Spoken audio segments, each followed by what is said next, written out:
how to fix Snapchat has stupid problem on your Snapchat. Today guys, I have this solution how to fix and solve this problem. Just follow this video until the end. So let's start.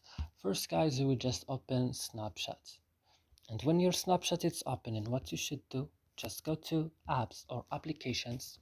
You will find now all the applications that you have on your phone. You will search just for Snapchat. When you found Snapchat guys, just open it like this and go to storage. And on storage, go to the last button here, clear data, then click OK and go back and click force stop and click OK, and that's it, your problem will fixed. So I hope this video is useful for you. Do not forget to like and subscribe in our channel, and see you in another video.